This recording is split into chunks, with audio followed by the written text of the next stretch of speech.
Hello, everyone. Welcome back to another episode of the Science of Superpowers. We're talking today all about Battle Royale, right? The conversation, I think, at the heart of what are we here for? What's life all about? And all of this good stuff is artificial intelligence versus creative intelligence. And I came about this conversation in a really fascinating way, in which I'll describe to you here in a minute. But first, I want to set the stage with when it comes to words, right?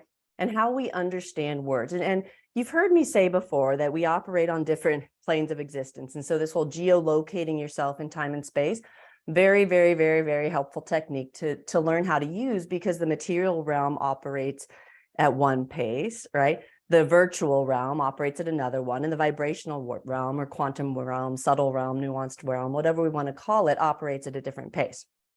Okay, so words kind of take on different meanings, and I have a great example of that. So let's go back a little bit to, let's say, 2001. And I had finished my master's thesis on how to become a white ally and got that degree. And 9/11 happened, and I enlisted in the military. And during that, I didn't know much about that culture. It was more of a, let's just say, a field guided mission, if you will, because I felt a little bit on autopilot and mostly curious about where I was going. But I had very clear direction. I was pursuing the counterintelligence career path. And I was pretty positive it was for reasons that I couldn't yet fathom, but I was kind of used to that at that point in my life. So anyway, that was the path. But I was not acculturated in military speak, military culture. I mean, truly, I was teaching critical race theory. So you can kind of see the juxtaposed worlds, right? And so I go into this space, and during the process, if you've never enlisted in the US military, I don't know about other militaries, and I don't know where it's at right now, but at that time, in the process of enlisting, a grueling process, right? Grueling. When I say grueling, like, anyway, I won't even go into detail, but this process that you go through. And then towards the end of it, I'm talking with this young cat, and he's asking me just a series of questions. And I'm like, I can sign on this dotted line, right? I'm getting ready to do this. 5 years, they're going to tell me what to do, how to do it, where to do it, when to do it, right? I'm going to get this program down, right? He asked me this question. And now, mind you, let's put you in my mindscape, right? Graduate degree, critical theory, right? I'm all about social deconstruction, right? Words are super specific to me, right? Very nuanced, very finite details, right? And very clear. And he asked me this question, and he says, are you a conscientious objector? And I said, yes. Now, mind you, I'm enlisting in the Army. Regardless of whatever your beliefs are, I'm a logical person enlisting in the Army.